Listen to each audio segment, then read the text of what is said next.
On va le louer, on va l'adorer, on va faire sortir une louange qui vient de nos cœurs, Seigneur. Pas simplement un chant, pas simplement des paroles, mais vraiment une louange qui vient de nos cœurs pour le remercier, pour proclamer qui il est. Amen. On va se lever, si on en est capable, et on va le louer de tout notre cœur. Amen.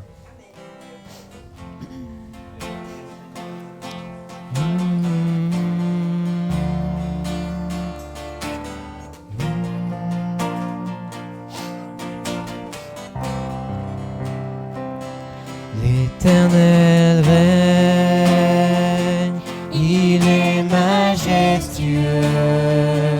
L'Éternel règne, il est saint de force. L'Éternel règne, il est sur son trône pour la durée des temps, pour la durée des temps. Dieu est puissant dans les lieux célestes, ses témoignages sont véritables. La sainteté convient à sa maison pour la durée des temps, pour la durée des temps. Puissance et force sont dans son temple, devant sa face, tout est splendeur. Famille des peuples, rendez-lui gloire pour la durée des temps, pour la durée des temps, pour la durée des temps. Nous t'adorons pour la durée des temps. Nous t'exaltons car tu es grand et digne de louange. Éternel, tu as fait les cieux. Amen.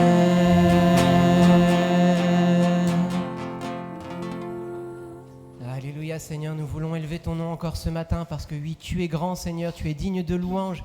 Et ce que tu as fait pour nous sur cette croix, Seigneur, est incomparable parce qu'il n'y a que toi qui pouvais payer ce prix. Alors louange et gloire à toi, que tu puisses recevoir l'offrande de nos cœurs ce matin comme un parfum de bonne odeur pour toi, que nous puissions être à ta disposition ce matin. Viens nous enseigner, viens nous reprendre, Seigneur, pour que nous puissions continuer de grandir comme tu le désires, Seigneur, pour être un peu plus à ta ressemblance chaque jour, Seigneur. Merci de nous avoir appelés, Seigneur, nous qui étions loin de toi, tu nous as fait devenir proches, alors merci.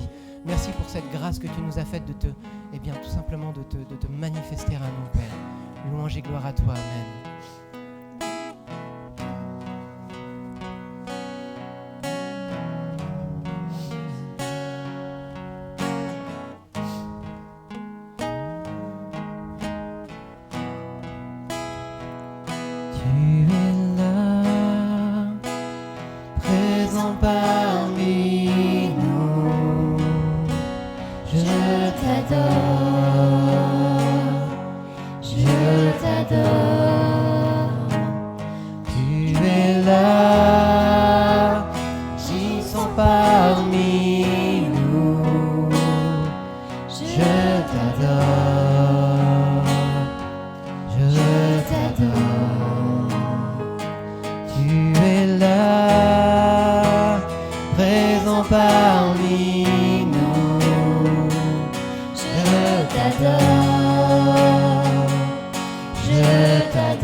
présent parmi nous. Je t'adore, je t'adore. Tu es là, tu restaures les cœurs brisés. Je t'adore, je t'adore. Tu es là, transformant nos vies. Je t'adore, je t'adore. Tu ferais un chemin au Père des miracles. Tu tiens tes promesses, lumière dans les ténèbres. Mon Dieu, c'est ce que tu es. Tu ferais un chemin au Père des miracles. Tu tiens tes promesses, lumière dans les ténèbres. Mon Dieu, c'est ce que tu es. C'est ce que tu es. C'est ce que tu es. C'est ce que tu es. C'est ce que tu es. Même si je ne vois pas, tu agis. Même si je ne sens pas, tu agis. Tu ne t'arrêtes jamais. Tu ne t'arrêtes jamais. Même si je ne vois pas, tu agis. Même si je ne sens pas, tu agis. Tu ne t'arrêtes jamais. Tu es là, présent parmi nous. Je t'adore, je t'adore. Tu es là, présent parmi nous. Je t'adore, je t'adore. Tu es là, transformons-nous. Je t'adore, je t'adore. Fais un chemin au Père des miracles. Tu tiens tes promesses, lumière dans les ténèbres. Mon Dieu, c'est ce que tu es. Tu fais un chemin au Père des miracles. Tu tiens tes promesses, lumière dans les ténèbres. Mon Dieu, c'est ce que tu es.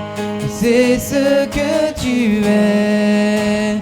C'est ce que tu es. C'est ce que tu es. C'est ce que tu es. Seigneur, je veux louer, Seigneur, et rendre grâce à ton grand nom, Seigneur. Tu es la lumière dans ma vie. Seigneur, tu es mon espoir, tu es mon rocher, tu es celui sur celui que je m'appuie. Merci pour ta parole, Seigneur, qui a agi dans ma vie cette semaine. Merci, Seigneur, parce que tu as fait justice. Merci, Seigneur, parce que tu as été là pour me soutenir, me relever, Seigneur. Et je te loue et je te rends grâce, Père. Je veux lever ma voix aujourd'hui pour te dire combien je t'aime, combien je suis heureuse d'être là avec mes frères et sœurs pour te louer et t'adorer. Et Seigneur, même si la voix n'est pas, eh bien, j'ai mes mains, Seigneur, j'ai mes pieds. Et Seigneur, je peux simplement te prier et te rendre grâce et te rendre gloire. Seigneur, je veux te louer de tout mon cœur parce que oui, tu es mon papa dans le ciel. Et j'ai vraiment, Seigneur, beaucoup de respect, Seigneur, pour toi. Et Seigneur, ce mot respect est si petit, mais surtout beaucoup de reconnaissance parce que oui, Seigneur, je peux toujours compter sur toi. Merci pour ta fidélité. Et ce matin, Seigneur, je veux tourner mes regards, Seigneur, vers ton peuple d'Israël. d'Israël. Seigneur, ce peuple saint que tu as choisi. Seigneur, merci, je te demande de le bénir. Je te demande de ramener la paix dans ce pays et qu'il puisse être un sujet de louange, Seigneur, pour ton peuple, qu'il puisse être un sujet où le monde entier va tourner les yeux vers eux. Et Seigneur, merci parce que tes plans vont s'accomplir. Amen. Seigneur, après tout ce que nous voyons, nous savons et nous croyons que tout est sous ton contrôle, mondialement parlant, Seigneur. Tu vas accomplir tes plans, tu vas revenir, Seigneur Jésus, tu vas poser ton pied sur cette terre et tu vas venir chercher tes enfants. Et nous sommes heureux et heureuses de pouvoir faire partie de ta famille. Je t'ai prié dans le puissant nom de Jésus. Amen. Amen. Oui, Seigneur, nous reconnaissons que tu es celui qui Amen. répare les cœurs brisés, mais aussi les corps brisés. Amen. Seigneur, tu es le Dieu de la guérison, tu es le Dieu de la délivrance. Tu vois, Seigneur, tous ceux, toutes celles qui ont besoin de te recevoir aujourd'hui comme tel. Seigneur, que ton esprit passe dans touches nos les cœurs, rangs, maintenant, tu que ton touches le esprit corps. fasse du bien, Amen. que tu guéris, délivres, dans le nom puissant de Changer les vies, Yeshua, je te prie. Père, tu es celui qui nous connaît par cœur, tu connais nos pensées, tu connais tous nos secrets, tu connais tout de nous, Seigneur. Merci parce que c'est toi qui sondes. Amen. Seigneur, c'est toi qui touches au plus profond de nos âmes, au Amen. plus profond de nos cœurs. Seigneur, merci parce que c'est toi qui fortifie, qui renouvelle. C'est toi, Seigneur, qui nous amène à aller plus loin avec toi. Amen, Seigneur.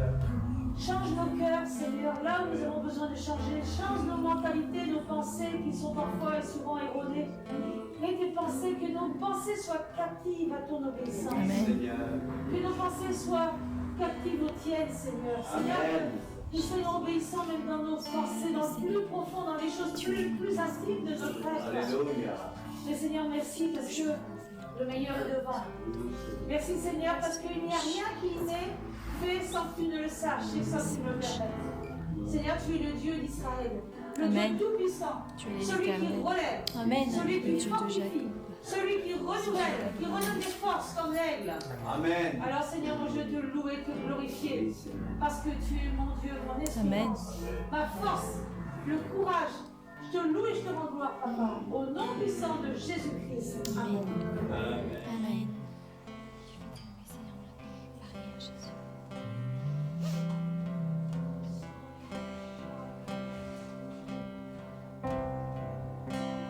Montre-moi la voie, dis-moi où aller, où tu voudras j'irai. Si tu ouvres la porte, celle qu'on ne peut fermer, si tu es là, j'irai. Montre-moi la voie, dis-moi où aller, où tu voudras j'irai. Si tu ouvres la porte, celle qu'on ne peut fermer, si tu es là, j'irai.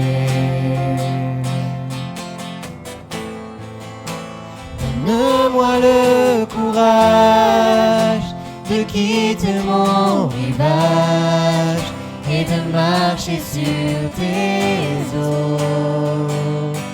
Oh, le courage d'être libre et d'oublier le passé, le déposer à tes pieds, à tes pieds.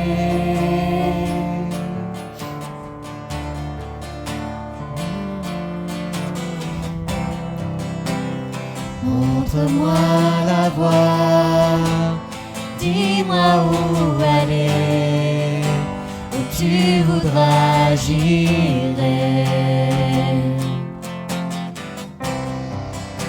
Si tu ouvres la porte, celle qu'on ne peut fermer, si tu es là, j'irai. Donne-moi le courage de quitter mon rivage et de marcher sur tes eaux. Oh, le courage d'être libre et d'oublier le passé, le déposer à tes pieds.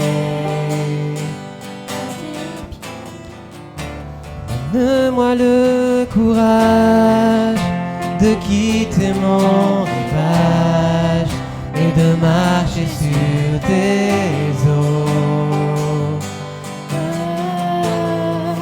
Le courage d'être libre et d'oublier le passé, le déposer à tes pieds, à tes pieds.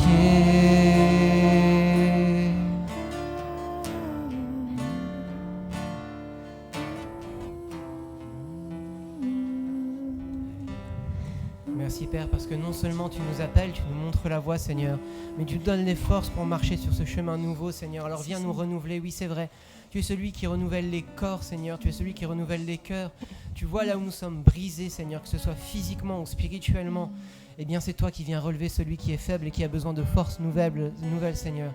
Tu viens, Seigneur, redonner des forces à celui qui est tombé. Tu viens redonner des forces à celui qui s'est, époumoné à courir par ses propres forces, Seigneur. Tu es celui qui nous renouvelle et qui nous permet de prendre notre envol comme l'aigle, Seigneur. Alors merci, parce qu'encore aujourd'hui, tu veux renouveler nos forces, Seigneur, pour nous voir arpenter ce nouveau chemin que tu nous as tracé, Seigneur. Viens encore ouvrir nos yeux, Seigneur, renouveler notre intelligence, Père. Merci, Papa. Amen. Amen. Amen, Seigneur. Merci. Amen. Ce matin, on est peut-être venu avec des soucis, avec des problèmes, Seigneur. Mais viens faire le tri à notre place, Seigneur. Viens vraiment changer encore nos cœurs, Seigneur. Et vraiment reçois, Seigneur, toute l'adoration que tu mérites, Seigneur Jésus-Christ. Merci, Seigneur, parce que c'est vrai, un jour, tu t'es révélé à nous, Seigneur. Et quel plus beau cadeau tu aurais pu nous offrir, Seigneur. Alors vraiment, merci pour ça, Père. Merci parce que tu ne nous abandonnes pas, Seigneur. Merci parce que tu nous as pardonné une bonne fois pour toutes, Seigneur. Tu as tout pris sur cette croix, Seigneur. Alors vraiment, Seigneur, reçois vraiment tout de nous, Seigneur Jésus. Oui, Seigneur. Sois glorifié, Seigneur. Je t'ai prié dans ton merveilleux nom, Seigneur Jésus. Amen. Amen. Ne le sais-tu pas, ne l'as-tu pas appris? C'est le Dieu d'éternité, l'Éternel, Amen. qui a créé les extrémités de la terre. Il ne se fatigue point. Il ne se lasse point, on ne peut sonder son intelligence. Il donne de la force à celui qui est fatigué et il augmente la vigueur de celui qui tombe en défaillance. Les adolescents se fatiguent et se lassent et les jeunes hommes chancellent. Mais ceux qui se confient en l'Éternel renouvellent leur force. Amen. Ils prennent leur vol comme les aigles. Ils courent et ne se lassent point. Amen. Ils marchent et ne se fatiguent point. Alléluia.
Qui peut faire l'impossible.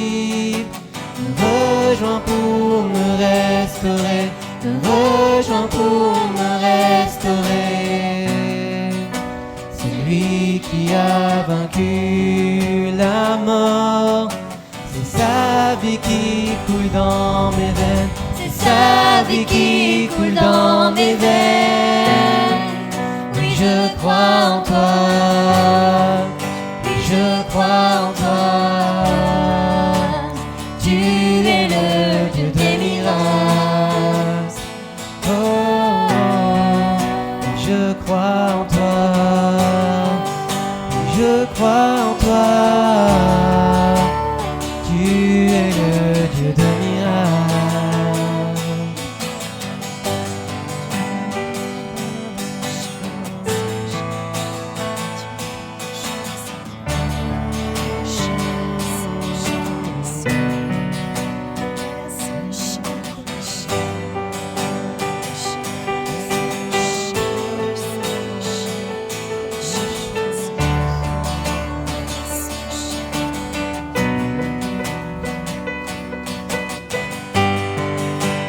Dieu qui est et qui vient, la puissance du ressuscité. Dieu qui redonne la vie, tu es le Dieu de miracles, tu es le Dieu de miracles. Dieu qui est et qui vient, la puissance du ressuscité. Le Dieu qui redonne la vie, tu es le Dieu de miracles, tu es le Dieu de miracles. Oui, je crois en toi, oui, je crois en toi. Tu es le Dieu de miracles. Oh, je crois en toi, je crois en toi. Tu es le Dieu de miracles. Je crois en toi, je crois en toi. Tu es le Dieu de miracles.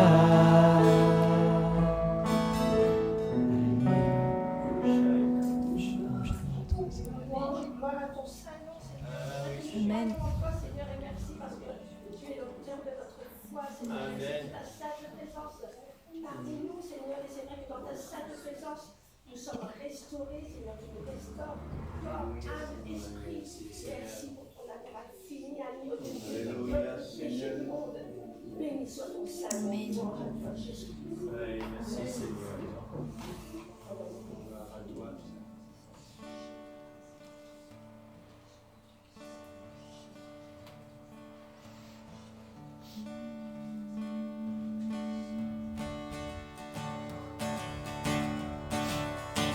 Toi qui disposes de toutes choses et nous les donne chaque jour, reçois au Père notre prière de reconnaissance et d'amour. Le don suprême que ta main sème, c'est notre pardon, c'est ta paix et ta clémence, trésor immense et le plus grand de tes bienfaits.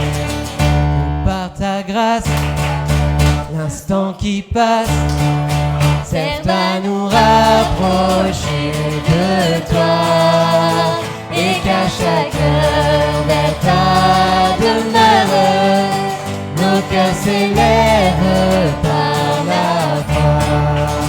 Toi qui disposes de toutes choses et nous les donnes chaque jour, reçois au Père notre prière de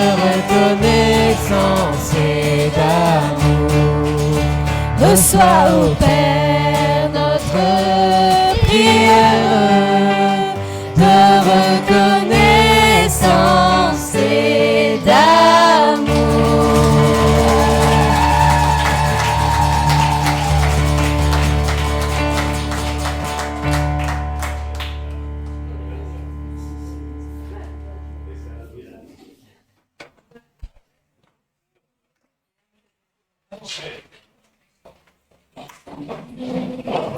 Merci bien, le groupe de louanges qui est fatigué, qui sont malades, Oh là là. qui sont enrhumés. Oui, n'est-ce pas? Pas sérieux, ça, c'est pas Merci sérieux. pour votre service. Voilà, les amis internautes, je vous salue. L'Assemblée de Quévrin vous salue aussi, et je salue l'Assemblée de Quévrin. Promesse d'aujourd'hui, vous n'aurez pas froid. Amen. Je vais appeler Luc qui va partager la parole de Dieu avec nous. Et courage Luc, il fait pas froid, c'est vrai. C'est vrai. Mais tu as de l'eau. Merci. Alors bonjour à tous et heureux d'être de nouveau avec vous à la frontière avec la France. Donc mon fils travaille à Paris pendant 2 mois. Donc on le revoit plus régulièrement parce que d'habitude il travaille loin à Dubaï. Donc maintenant il est à Paris, donc on peut le voir à peu près 1 fois par semaine. Donc merci Seigneur pour ça. Ce matin, j'ai envie de partager avec vous un message qui parle de l'unité. Alors bon, vous savez, l'unité, c'est quelque chose dont on parle assez régulièrement. Hein. Comme on dit, c'est pas moi qui ai inventé la roue. Hein. Donc, mais je pense que c'est important de revenir sur ce thème.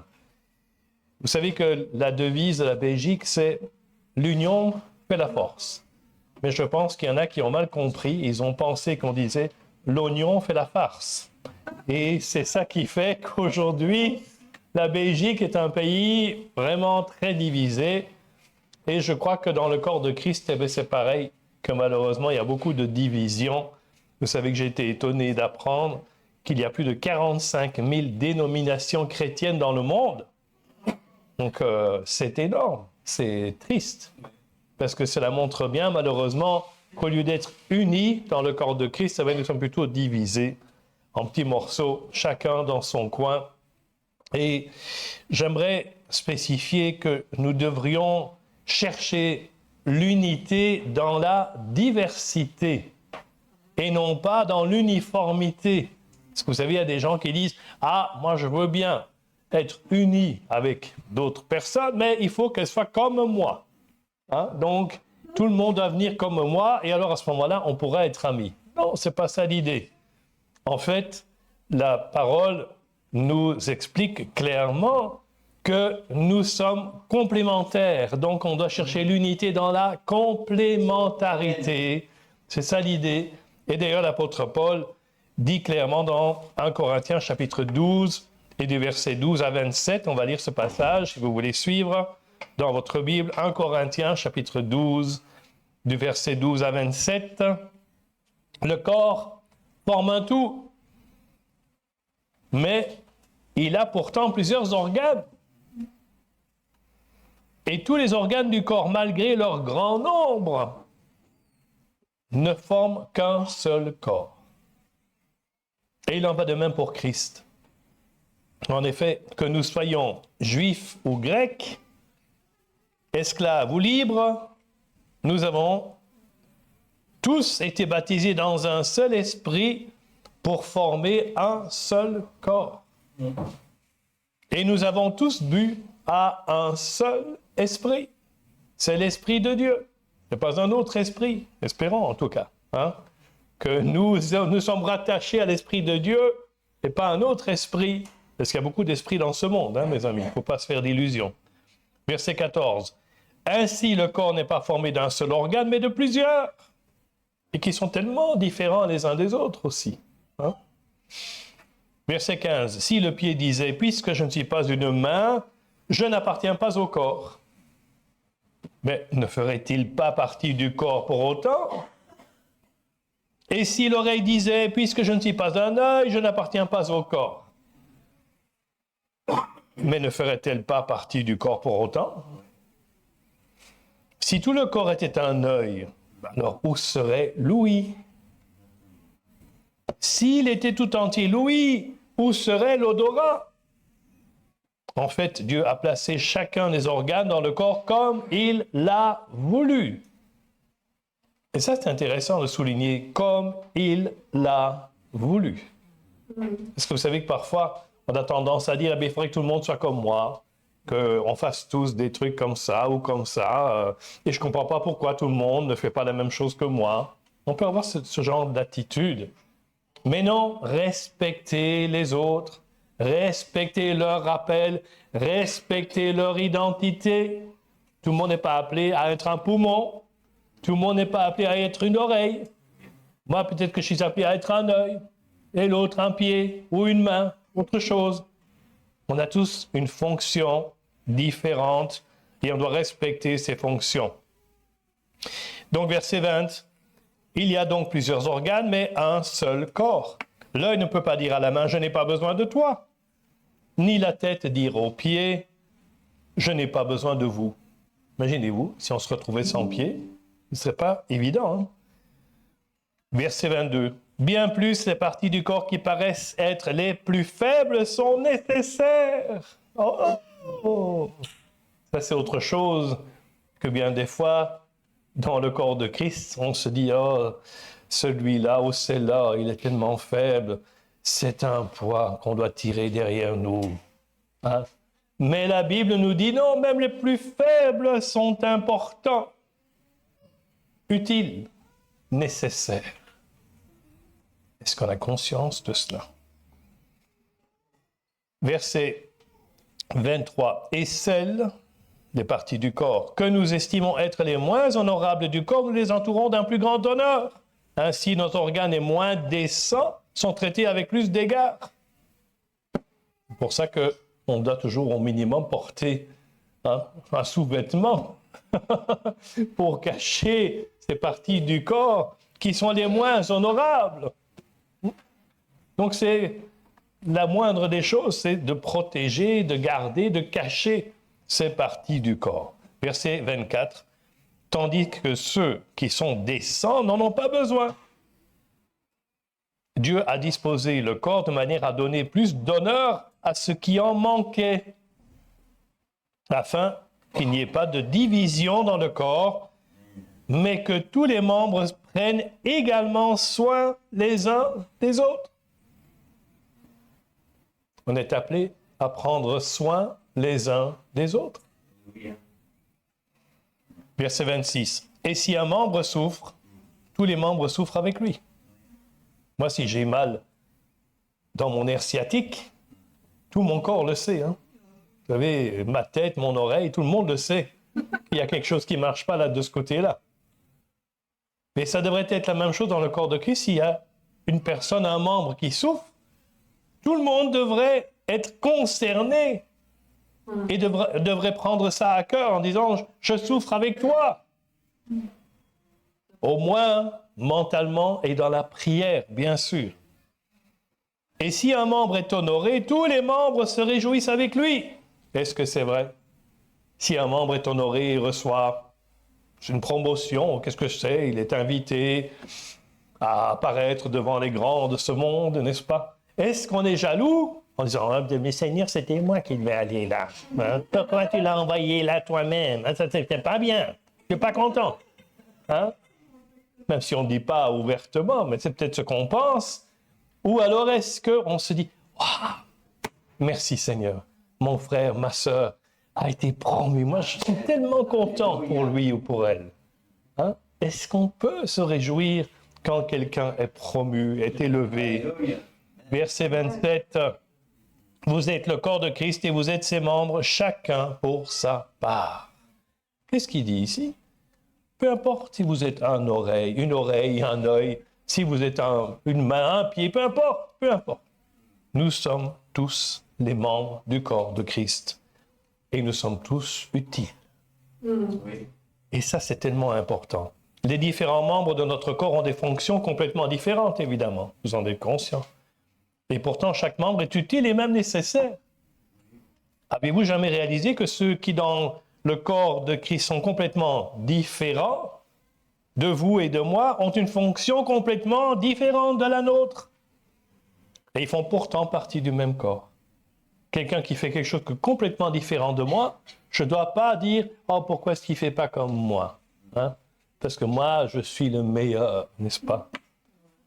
Tout ce que je fais, c'est bien. Tout ce que les autres font, c'est pas bien. L'attitude d'orgueil, de fierté. Est-ce que nous parvenons à respecter le ministère des autres? À même nous réjouir dans leurs fonctions? Moi, quand j'entends des gens qui enseignent la parole comme il faut, mais je suis heureux. Oui, hein. Quand j'entends un cadet qui exprime bien, qui explique bien les 50 jours entre la Pâque et la Pentecôte, mais ça me fait plaisir, mes amis. Moi, je me réjouis quand j'entends quelqu'un qui chante. Hier ou avant-hier, j'ai trouvé sur Internet un groupe des enfants, des tout petits enfants, qui chantent, des Philippins. Mais c'était merveilleux, ça m'a tellement touché. Et j'ai partagé la vidéo et c'est parti comme une traînée de poudre, vous savez, c'est parti. Partager. Parce que ça, c'était tellement beau, la simplicité de ces enfants et leur belle voix. One day at a time, c'est ce qu'ils chantaient. Un jour à la fois. Un jour, chaque jour a suffi sa peine. C'est ce qu'ils chantaient. C'est merveilleux. Il faut pouvoir apprécier, voilà, ce que font d'autres, même des enfants. Il faut pouvoir leur dire, c'était beau ce que tu as fait. Bravo, continue. Encourageons les enfants aussi. Continuons donc le message. Veuillez noter aussi que les membres de notre corps ne communiquent pas toujours entre eux. Par exemple, mon œil droit ne parle pas avec mon oreille gauche. Je ne les entends pas se chamailler pendant la nuit, par exemple. Encore heureux. Mais cela ne veut pas dire pour autant qu'ils se détestent. Ils sont là et chacun fait son travail. Et de même, ce n'est pas parce qu'il y a parfois un manque de communication entre les chrétiens que ça veut dire qu'on se déteste. Non. Peut-être que tout simplement, telle personne habite à des kilomètres de chez moi, je ne peux pas le voir, je ne peux pas la voir. On n'a pas le temps de communiquer, même par téléphone, parce qu'on est tous débordés avec nos activités, mais ce n'est pas pour autant qu'on s'ignore ou qu'on se déteste. On est là, on est conscient du fait que moi, je ne suis qu'une petite particule dans le corps de Christ. Je suis peut-être l'ongle ici, de mon pouce. Et un autre, lui, il est un bras ou une jambe parce qu'il est bien plus important que moi. Et tant mieux, merci Seigneur, que Dieu honore ses membres aussi.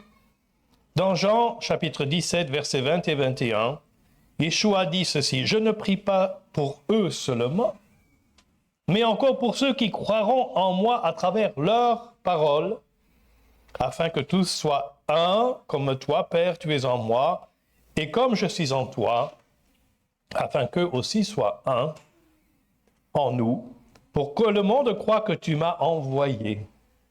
Adonai Echad, Dieu est un. Il n'y a pas d'autre Dieu dans ce monde. Le seul vrai Dieu, c'est le Dieu d'Israël, le Dieu d'Abraham, d'Isaac et de Jacob. C'est tout, il n'y en a pas d'autre, mes amis. Il y a des gens qui disent, il y a un autre Dieu, c'est une invention, c'est une idée, c'est une idole. Donc, il prie, Yeshua prie afin que nous soyons un, comme lui et le Père sont un. Et cela veut dire que notre priorité, c'est de devenir de plus en plus semblable à Yeshua, qui était pleinement dans son Père. Il obéissait à son Père. Et le Père était pleinement en Yeshua aussi.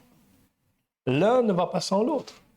Ils étaient pleinement unis, afin qu'il soit en nous et que nous soyons en lui, comme une épouse est unie à son mari. Vous savez, quand on se marie, on dit que les deux ne sont devenus qu'un, et que Dieu ne sépare pas, et que les hommes ne séparent pas ce que Dieu a uni, n'est-ce pas? Alors, je vais couper ce message en 3 parties. Vous savez, quand on va à l'école biblique, on nous dit toujours qu'il faut faire un message en 3 parties. Pourquoi pas en 4 ou 5 mais bon, pour une fois, je vais respecter l'ordre qu'on nous a enseigné à l'école biblique. Alors, 1, notre union avec le Seigneur. 2, notre union avec les membres du corps de Christ. Et 3, notre union avec le peuple juif. Ah bon? Quelle idée! Quelle idée! Bon, 1, notre union avec le Seigneur. Comme je l'ai déjà dit, l'unité que nous devons rechercher, tout d'abord, c'est d'être unis au Seigneur, qui veut que l'Église soit pour lui une épouse fidèle et pure. Voilà, on a déjà des problèmes. Parce que qui peut dire « je suis vraiment fidèle au Seigneur et je reste pur devant lui tout le temps » hein? Nous ne faisons pas trop d'illusions, n'est-ce pas? Bon, et si cela est notre priorité, c'est-à-dire que c'est la chose vers laquelle on va tendre le plus. D'ailleurs, on voit que Dieu reproche déjà cela au peuple d'Israël dans Ésaïe 62 et verset 5. « Tout comme un jeune homme épouse une jeune fille vierge, tes descendants deviendront pour toi pareils à des époux, et tout comme la fiancée fait la joie de son fiancé, tu feras la joie de ton Dieu. » Donc, le peuple de Dieu est censé être comme son épouse. Déjà avec le peuple d'Israël, il y avait cette notion. Mais malheureusement, on sait que l'épouse n'est pas toujours fidèle. Hein? Et puis, je vais lire dans 2 Corinthiens, chapitre 11 et verset 2. « En effet, je suis jaloux de vous, de la jalousie de Dieu, parce que je vous ai fiancé, dit l'apôtre Paul, à un seul époux pour vous présenter au Messie, à Christ, comme une vierge pure. » Et puis dans un autre passage, Éphésiens chapitre 5, verset 25, vous le connaissez sans doute, « Il s'est donné lui-même pour elle. » Donc Yeshua s'est donné pour son épouse, l'Église, afin de la conduire à la sainteté. Ce que Dieu veut, c'est notre sanctification. Oh là là, quel programme!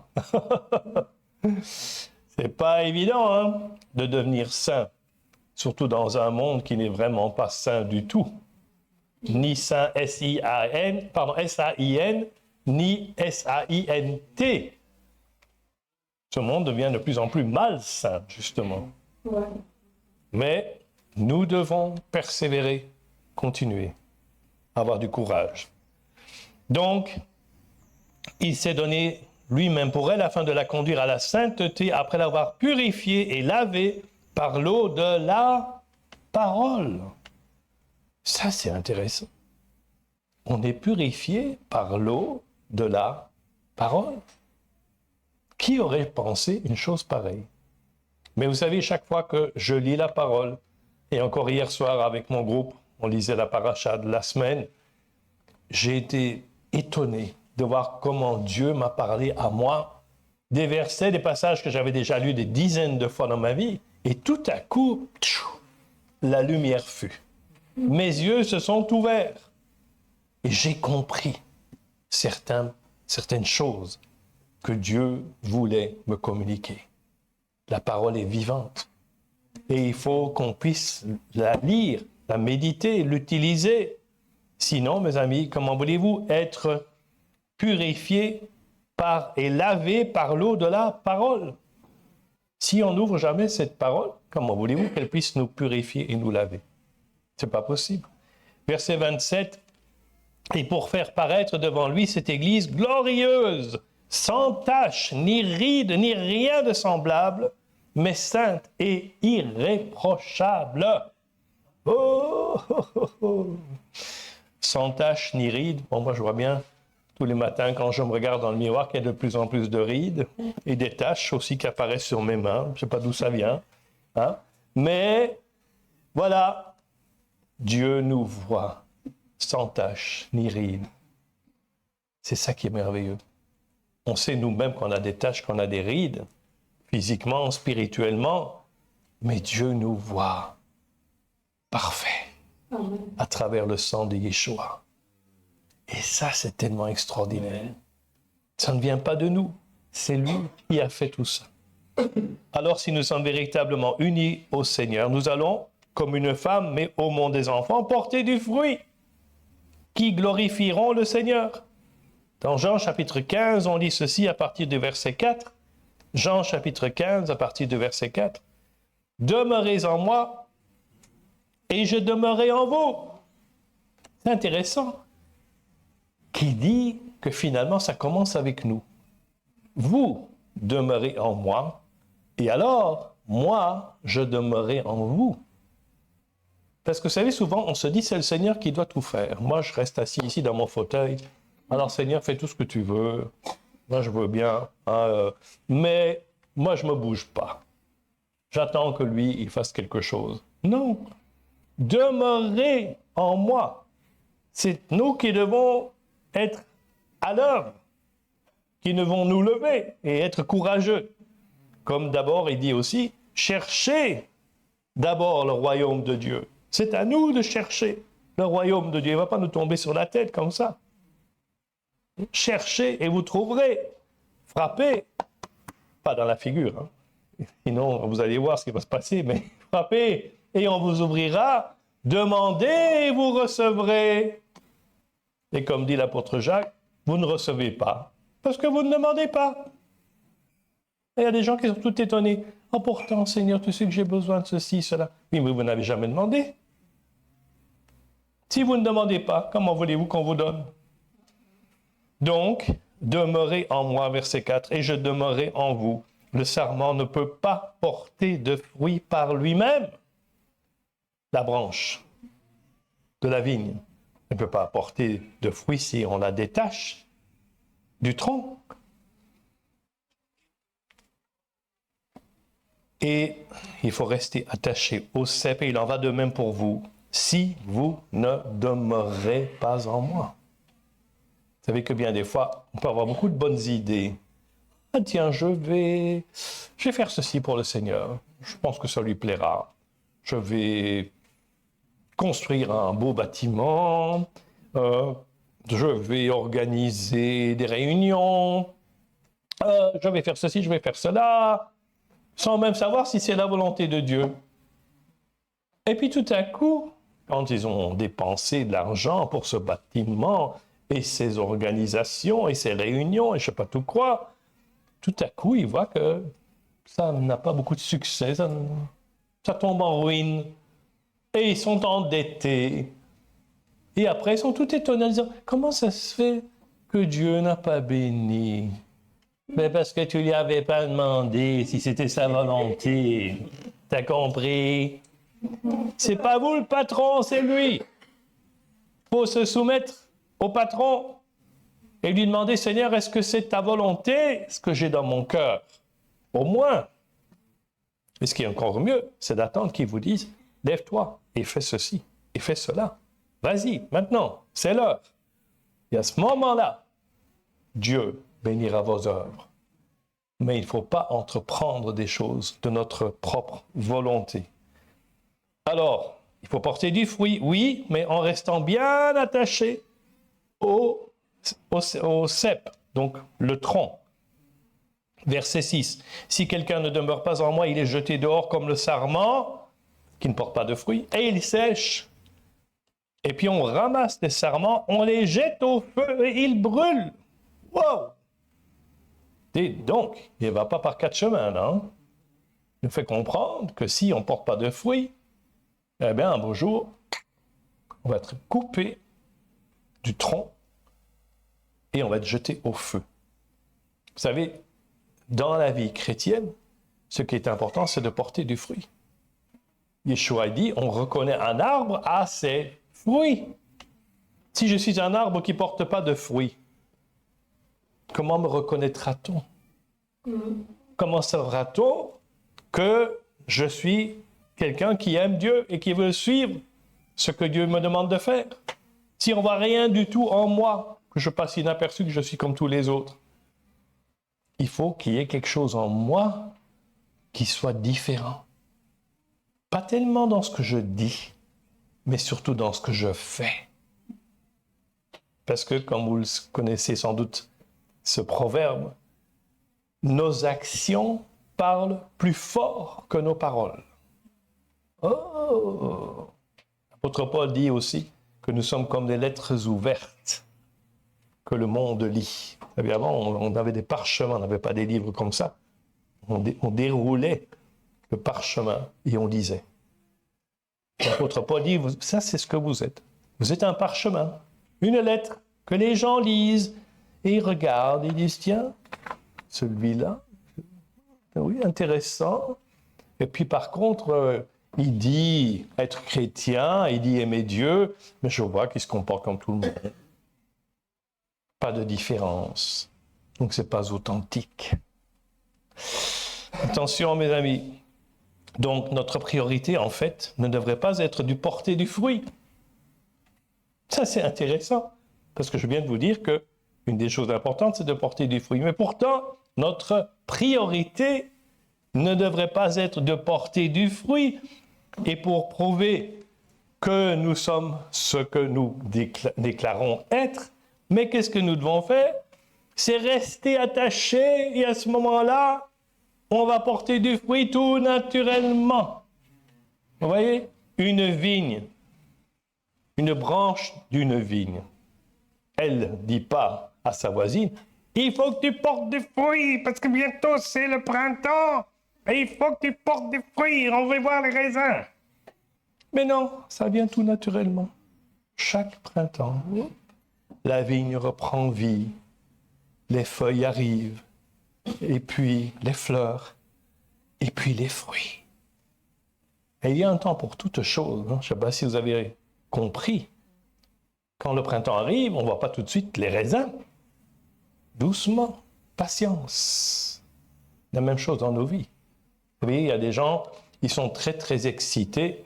Ils veulent tout et tout immédiatement. Je suis devenu chrétien, maintenant il faut que je fasse ceci, il faut que je fasse cela, et en avant la musique. Et on s'improvise, machin, bidule, on se donne des titres ronflants, n'est-ce pas? Non, non, non, non, les amis, doucement. Doucement, doucement. Même les disciples de Yeshua, ils ont dû être avec lui pendant 3 ans avant de pouvoir être envoyés. Mais nous, tout de suite, maintenant, hop, en avant, je suis parti. Et Dieu, il est là, il te regarde, il te dit, mais où vas-tu? Qu'est-ce qui t'arrive? Pourquoi tu étais pressé? Moi, j'ai tout le temps devant moi, dit l'Éternel. Un jour, pour moi, c'est comme 1000 ans. Et un autre jour, c'est comme Turin. Vous allez dire, non, non. Un 1000 ans au Turin, non, non. Mais il faut comprendre que notre temps n'est pas le même que celui de Dieu. Nous sommes toujours pressés. C'est pas vrai? Toujours. On court tout le temps, tout le temps, tout le temps, tout le temps. Même sur l'autoroute, un dimanche matin, il y a des gens, ils sont déjà à 150 à l'heure et ils poussent encore ceux qui sont devant eux. Je me dis, mais c'est la folie, quoi. Ils sont pressés d'arriver au cimetière ou quoi? Les amis, ralentissons. Ralentissons. Dieu a toute l'éternité devant lui. Et vous savez quoi? Nous aussi. Parce qu'on est entré dans le royaume de Dieu. On n'est pas pressé. À chaque jour suffit sa peine. Il ne faut pas se presser. Il faut faire ce que Dieu nous demande de faire. Aujourd'hui, faites ce que Dieu vous a demandé de faire. Et demain, vous ferez ce que Dieu vous demandera de faire. Ce n'est pas la peine de se précipiter. Comme dit aussi Jean de La Fontaine, n'est-ce pas? Rien ne sert de courir, il faut partir à point, au bon moment. Et avec l'aide de Dieu, bien entendu. Alors, comme il est écrit dans Ecclésiaste chapitre 3, verset 1, il y a un temps pour toutes choses. Un temps pour porter du fruit, un temps peut-être pour ne pas en porter, c'est-à-dire quand on est en hiver, dans sa vie, on passe peut-être par un moment difficile. C'est normal, mes amis, que vous ne portiez pas beaucoup de fruits à ce moment-là. C'est normal. Ne vous inquiétez pas. Ne soyez pas pressés. Attendez. Dites, Seigneur, je reste dans le repos avec toi. Même Yeshua, il prenait le temps d'aller se reposer. Je ne sais pas si vous avez remarqué. Il se retirait des foules Et les gens le cherchaient. Mais où es-tu? Pourquoi est-ce que tu n'es pas en train de guérir de ceci? Les amis, moi je fais ce qu'on me demande de faire. Rien d'autre. Je ne faisais pas de l'excès de zèle. Mais parfois dans certains milieux chrétiens, on donne l'impression aux gens que si vous ne faites pas ceci, si vous ne faites pas cela, alors le monde va aller à sa perte et ce sera de votre faute. Désolé, mais moi je ne suis pas d'accord avec ce genre d'attitude. Hein. Dieu sait parfaitement ce qui se passe et ce qu'il doit se passer. Et d'ailleurs même ce qu'il va se passer. Avec moi ou même sans moi. Ne vous inquiétez pas, le jour où je mourrai, le monde continuera de tourner. Je peux vous le garantir. Il y a des gens qui pensent qu'ils sont indispensables. Les cimetières sont remplis de ce genre de personnes. Et pourtant, le monde continue de tourner. N'est-ce pas? Dieu est souverain. Ne l'oublions jamais. Amen. Bien sûr, nous devons nous mettre à sa disposition. Et bien sûr, nous devons faire ce qu'il nous demande de faire. Mais vous savez que même si moi, je ne fais pas ce que Dieu me demande de faire, ne vous inquiétez pas. Il va trouver quelqu'un d'autre pour le faire. Ce n'est pas comme s'il était limité. Il n'est pas handicapé quelque part. Hein, et nous avons besoin de faire son travail, le malheureux. Non, c'est presque une insulte. Dieu est tout puissant, El Shaddai. Il peut faire tout et il a tout fait. Il a créé tout l'univers sans vous, sans moi. Souvenons-nous de cela. Deuxième point, notre union avec les membres du corps de Christ.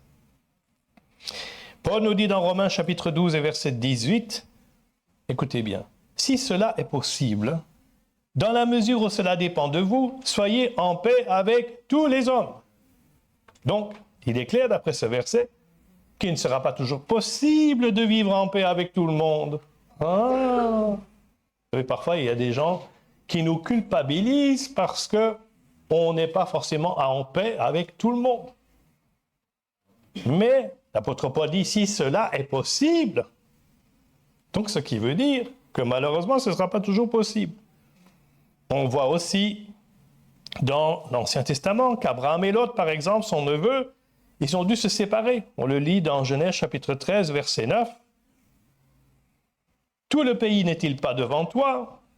Abraham dit à Lot. « Alors sépare-toi de moi. Si tu vas à gauche, j'irai à droite. Si tu vas à droite, j'irai à gauche. » On peut dire, oui, mais ça c'est dans l'Ancien Testament. Vous savez, ils étaient un peu bizarres, hein, ces Israélites. Oh là là. Mais nous, on est chrétiens. Nous, on est capables de nous entendre parfaitement avec tout le monde. Ah oui? Lisons ce qui s'est passé avec l'apôtre Paul dans Actes chapitre 15, versets 36 à 39.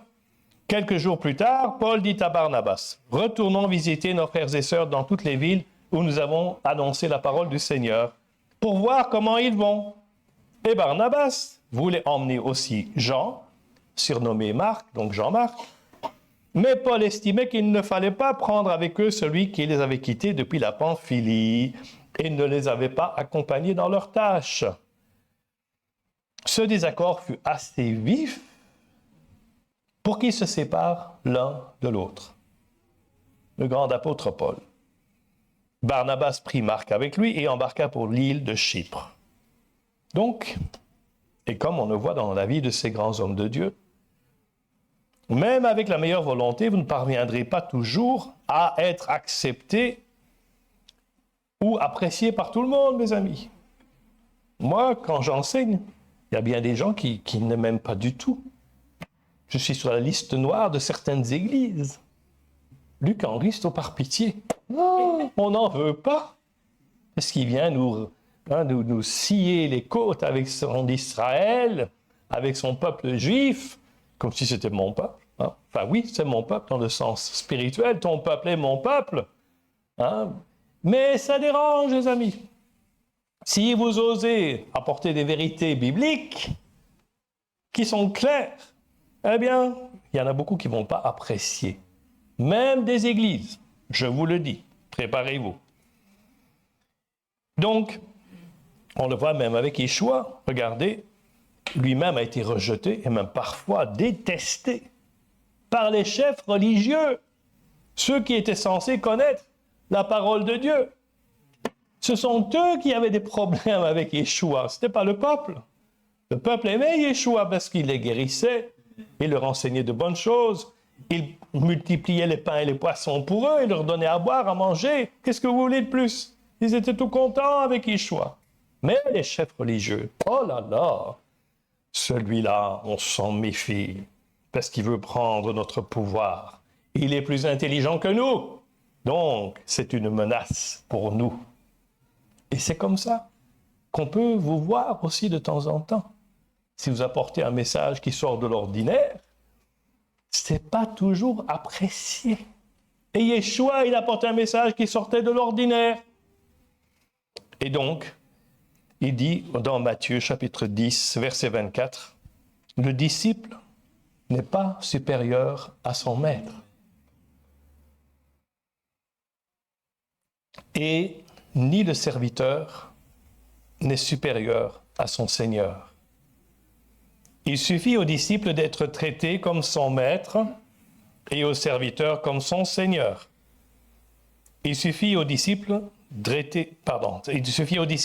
traité comme son maître, au serviteur comme son Seigneur. S'ils ont appelé le maître de la maison Belzéboul, Baal Zvolim en hébreu, le maître des mouches. Non mais imaginez-vous, quel titre. C'est épouvantable. Un peu comique à la limite, mais bon. Ils se moquent de lui en disant il est le maître de la maison de Baal Zvolim ou Zvoul en hébreu. Ils l'appelleront d'autant plus volontiers ainsi les gens de sa maison. Donc si un beau jour quelqu'un vous dit vous êtes le maître des mouches, vous savez à quoi ça se réfère, n'est-ce pas? Ne soyez même pas choqués. L'unité entre les chrétiens n'est pas quelque chose qu'on doit forcer ou essayer de créer en organisant des colloques, des séminaires ou des conférences sur ce sujet, ou en étant hypocrite carrément. Car l'unité entre chrétiens ne peut être que le résultat, le fruit d'un amour sincère entre les chrétiens. Mais l'amour dont il s'agit n'est pas un amour basé sur des émotions, ni sur un amour basé sur l'humanisme. Qu'est-ce que c'est que l'humanisme? C'est une philosophie qui met l'homme au sommet de la pyramide. C'est ce qui prévaut dans le monde aujourd'hui. Nous sommes dans une société post-chrétienne. La vaste majorité des gens ne sont plus chrétiens, ne veulent plus se déclarer chrétiens, mais ils sont à fond dans l'humanisme. C'est l'homme qui est le plus important, même plus important que Dieu, bien entendu. Donc, cette façon de penser peut aussi nous affecter, nous influencer.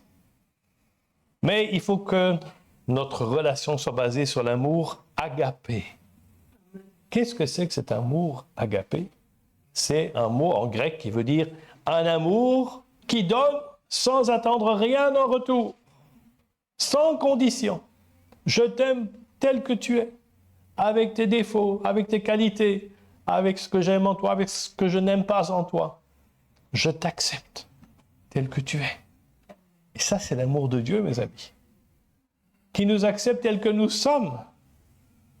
J'aime tellement ce beau cantique, tel que je suis, sans rien à moi, sinon ton sang versé pour moi. Agneau de Dieu, je viens. Amen. Wow, mes amis, ça, c'est la vraie parole de l'Évangile. Nous venons tels que nous sommes, sans rien à nous, sans rien d'impressionnant, parce que Dieu connaît parfaitement nos cœurs. Et il nous accepte, il nous pardonne, il nous purifie, il nous transforme, parce qu'il ne veut pas qu'on reste tels que nous sommes, justement. Ça, c'est aussi le vrai amour. C'est celui qui dit, oui, je vois que tu as un problème, que tu as des faiblesses, et c'est bon, tant pis, on va laisser ça comme ça. Non, le vrai amour, c'est de dire, viens, je te prends par la main, je vais t'aider à marcher, je vais t'aider à te relever, je vais t'aider à aller plus loin avec le Seigneur. Ça, c'est le vrai amour. Et donc, il faut qu'on ait cet amour. Dans Romains chapitre 12, verset 9, l'apôtre Paul nous dit que l'amour soit sans hypocrisie. Qu'est-ce que c'est l'hypocrisie? C'est faire la comédie. Le mot en grec hypocrites, c'est un mot qui définissait les acteurs de théâtre. Vous savez, dans la Grèce antique, on faisait déjà du théâtre. Et ils mettaient des masques. Gens qui rient, gens qui pleurent, etc. Et ça, c'est un peu parfois nous. Hein. Aujourd'hui, on rit, demain, on va pleurer. Et bon, voilà. C'est des hypocrites. On change de masque, comme une girouette qui tourne. Et toujours en parlant d'unité avec les membres du corps de Christ, savez-vous que notre maturité spirituelle peut être évaluée par notre façon de communiquer les uns avec les autres? Waouh! Où est-ce que tu as vu ça, Luc? Éphésiens chapitre 4, verset 13 à 15. Je commence avec le verset 12. Il l'a fait pour former les saints aux tâches du service en vue de l'édification, ça veut dire construire, édifier, du corps de Christ. Donc, en d'autres mots, notre but, c'est d'édifier le corps de Christ. Amen. C'est d'aider l'autre à grandir, à reprendre le bon chemin, à être encouragé. C'est ça qu'on devrait avoir en tête. Donc, il l'a fait pour l'édification du corps de Christ, jusqu'à ce que nous parvenions tous à l'unité de la foi et de la connaissance du Fils de Dieu. Oh, oh, la connaissance du Fils de Dieu. Il y a un verset, il n'y a pas longtemps, qui m'a vraiment frappé. C'est Jean chapitre 13 et verset 7, si je ne me trompe. Et Yeshua dit, or la vie éternelle, c'est quoi? C'est pas d'avoir prié la prière de repentance, c'est pas d'aller à l'église tous les dimanches, c'est qu'ils te connaissent, toi, le seul vrai Dieu, le Dieu d'Israël, et ton Fils Yeshua que tu as envoyé dans ce monde. Connaître Dieu, mes amis, ça, c'est quelque chose qui devrait être la chose la plus importante parce que ça représente la vie éternelle pour nous. Alors, donc je reprends Éphésiens chapitre 4. Jusqu'à ce que nous parvenions tous à l'unité de la foi et de la connaissance du Fils de Dieu. Et alors écoutez bien maintenant, à la maturité de l'adulte, à la mesure de la stature parfaite de Christ. Ah bon? On peut arriver à ce niveau-là. Et verset 14, « Et ainsi nous ne serons plus des petits enfants ballottés, emportés par tout vent de doctrine. » Parce qu'on voit souvent la nouvelle doctrine qui arrive, hop, tout le monde suit ce nouveau gourou. Ah, ça, tu as entendu, celui-là, qu'est-ce qu'il enseigne? Oh, c'est merveilleux. Allez, on y va tous. Hein? Et puis 2 semaines plus tard, ah lui, bon, on en a ras-le-bol. Il y en a un autre. Oh oui, allons-y, hop. Ballotté, emporté par toutes sortes de vents de doctrine, par la ruse des hommes et leur habileté dans les manœuvres d'égarement. Oh oui, on va essayer de vous égarer, mes amis.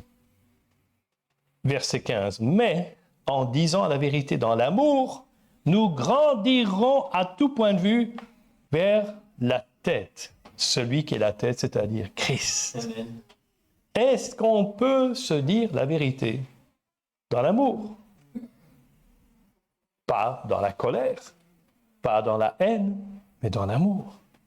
Est-ce que je peux dire à mon prochain, écoute, il y a un problème, j'aimerais bien qu'on en parle, calmement, posément, et je ne le dis pas avec colère, avec haine, mais parce que j'aime mon prochain, et j'aimerais bien qu'on résolve cette différence. C'est ça qu'on est appelé à faire. Donc, c'est un signe de maturité. Et vous savez qu'au verset 25, il reprend de nouveau cette idée. Éphésiens chapitre 4, verset 25. C'est pourquoi, vous débarrassant du mensonge, dites chacun la vérité à son prochain, car nous sommes membres les uns des autres. On a parlé du fait qu'on est comme un corps qui a différents membres. Et l'apôtre Paul nous dit ici, vu que nous sommes membres du même corps, nous devons nous dire la vérité. C'est pas évident, parce qu'on vit dans une société où on cache la vérité. On préfère vous faire croire des mensonges, même carrément, notamment à la télévision. On ne veut pas que vous sachiez la vérité. Mais dans le corps de Christ, mes amis, nous marchons dans la vérité parce que Yeshua dit « Je suis le chemin, la vérité ». Et nous voulons marcher dans cette vérité, se dire la vérité. Et qu'en était-il de Yeshua? Est-ce qu'il n'avait que des paroles agréables, doucereuses, douces dans sa bouche? Non, on voit que bien souvent, il n'hésitait pas à dire la vérité, même si cela dérangeait, et si certains l'ont même quitté suite à des paroles qu'il avait prononcées.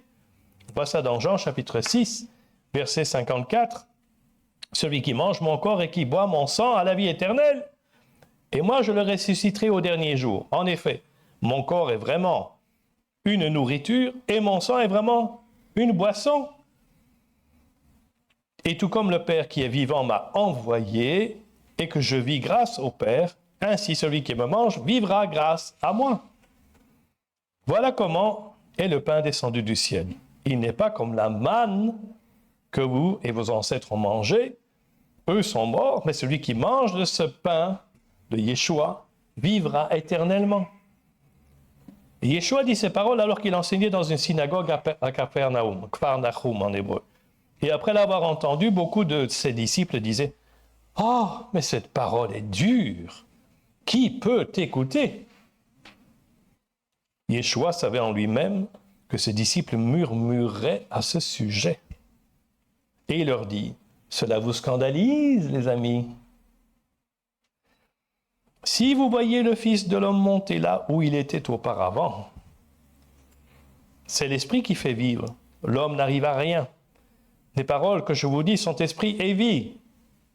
Mais il y en a parmi vous quelques-uns qui ne croient pas. » Oh, il n'y va pas par quatre chemins, comme on dit. Hein? En effet, Yeshua savait dès le début qui étaient ceux qui ne croyaient pas et qui était celui qui le trahirait même. Il ajouta, « Voilà pourquoi je vous ai dit que personne ne peut venir à moi, à moins que cela ne lui soit donné par mon Père. » Et dès ce moment, écoutez bien, dès ce moment, beaucoup de ses disciples se retirèrent et arrêtèrent de marcher avec lui. Oh là là! Donc, ne vous faites pas d'illusions. Si vous dites la vérité, il y en a peut-être qui vont se lever et vous quitter. Est-ce que vous êtes prêts à ça?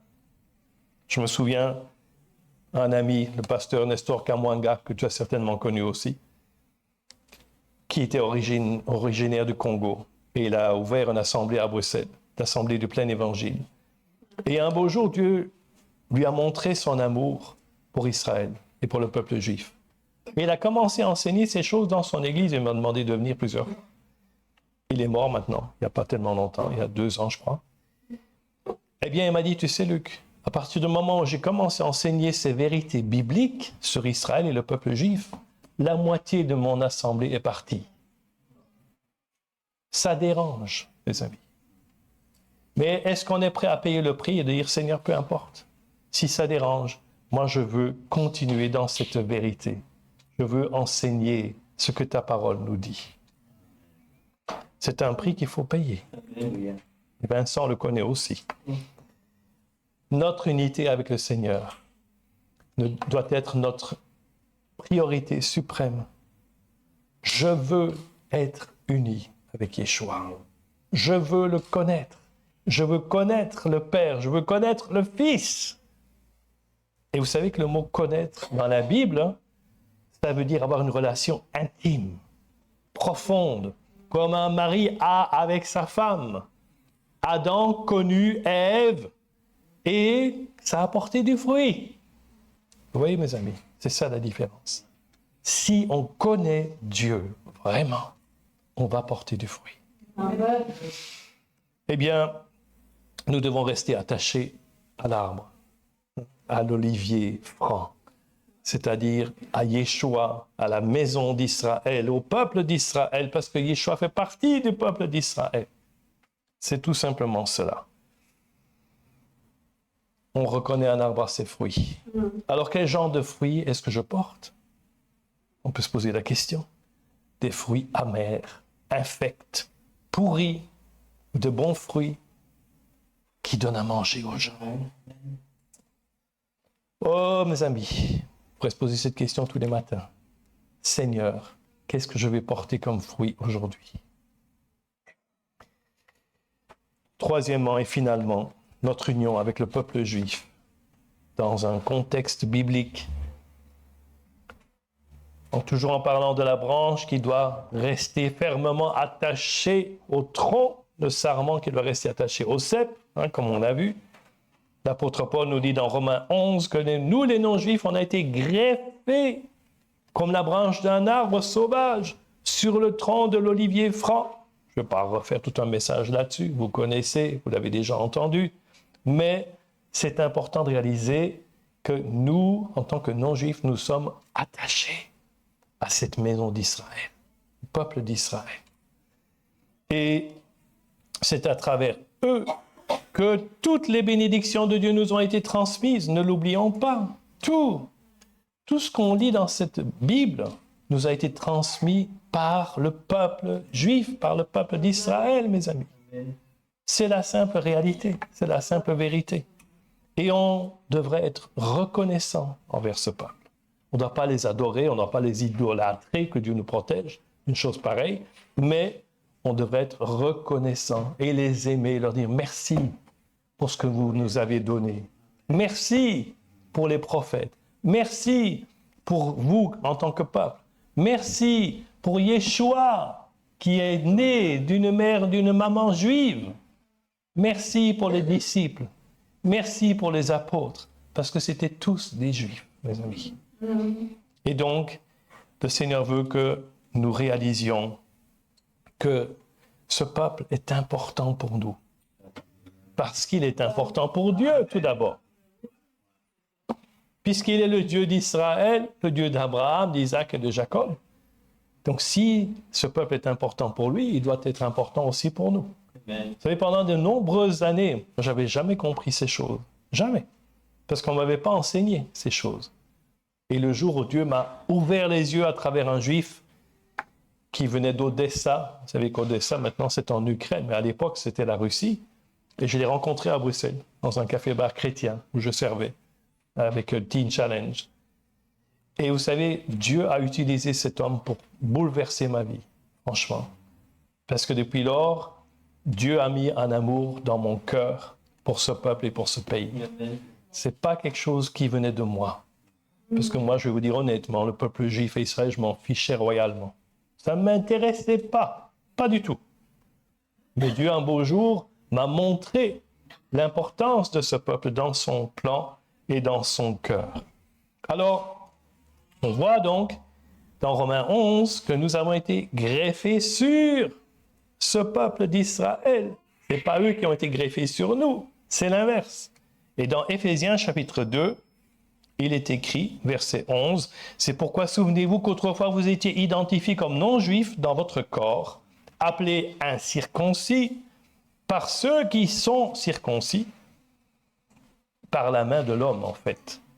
Souvenez-vous qu'à ce moment-là, vous étiez sans Messie, sans Christ, exclus du droit de cité en Israël, étrangers aux alliances de la promesse. » Non mais, qu'est-ce qu'il peut y avoir de pire?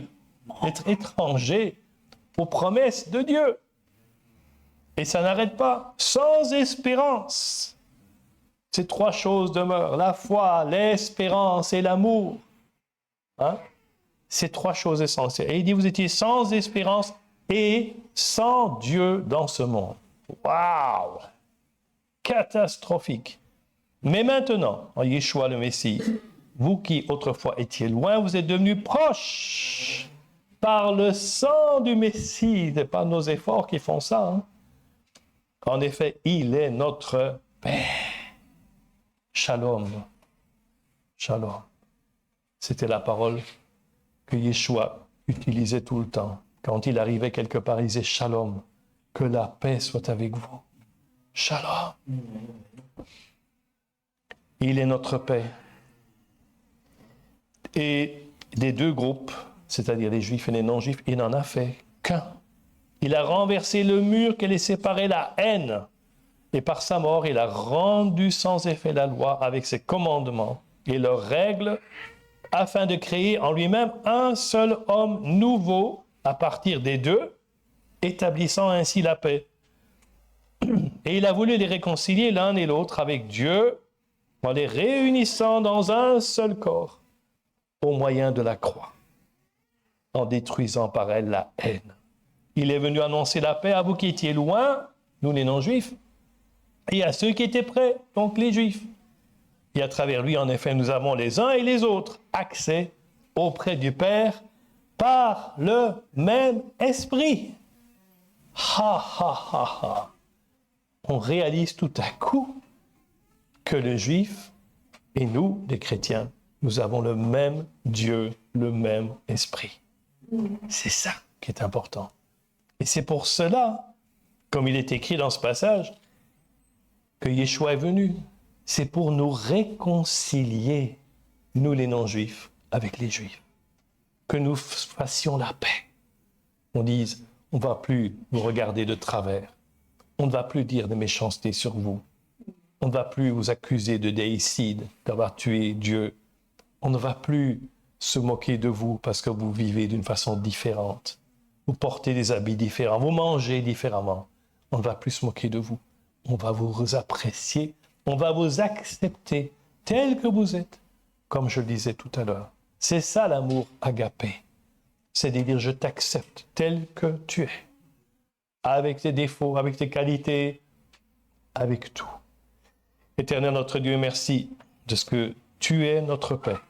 Tu as envoyé Yeshua pour nous apporter cette paix entre les Juifs et les non-Juifs, et aussi entre nous, Seigneur, que nous puissions apprendre à dire la vérité dans l'amour et que nous puissions être transparents, que nous ne soyons plus hypocrites en mettant des masques, en prétendant être quelque chose que nous ne sommes pas, mais que nous puissions nous montrer tels que nous sommes, car tu connais nos cœurs, tu sais qui nous sommes exactement. Merci pour ton Saint-Esprit qui veut nous transformer à ton image et que vraiment nous puissions devenir de plus en plus semblables à toi. Comme dit ce beau cantique, te ressembler, Jésus, c'est mon espoir suprême. Agir, penser, aimer, toujours plus comme toi. Nous te bénissons et nous te rendons grâce. Au nom d'Yeshua. Amen. Amen.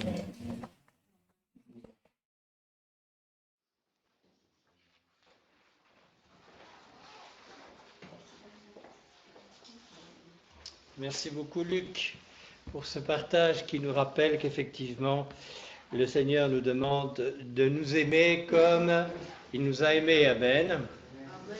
C'est un leitmotiv de la parole de Dieu. Et c'est vrai que nous devons lui ressembler de plus en plus, rentrer dans ce domaine de la mise à part qu'on appelle la sanctification, pour être des servantes et serviteurs capables de lui obéir, de faire ce qu'il a fait. Comme tu l'as rappelé, en fait, Jésus disait « Je ne fais que ce que j'ai vu faire de mon Père, ce que j'ai entendu de lui, et il ne faisait rien d'autre. » Merci beaucoup pour ce partage, Luc. Voilà, les amis internautes, c'est le moment de se quitter. Pour les membres de l'Assemblée qui nous écouteraient, je rappelle que demain, nous avons notre réunion de prière à 20h et notre réunion d'enseignement. Ah non, non, non, le 21, c'est beaucoup mieux. Ah, pas beaucoup mieux, c'est différent. C'est une soirée de témoignages et de louanges. Voilà, je vous souhaite une très bonne semaine, à très bientôt et soyez bénis.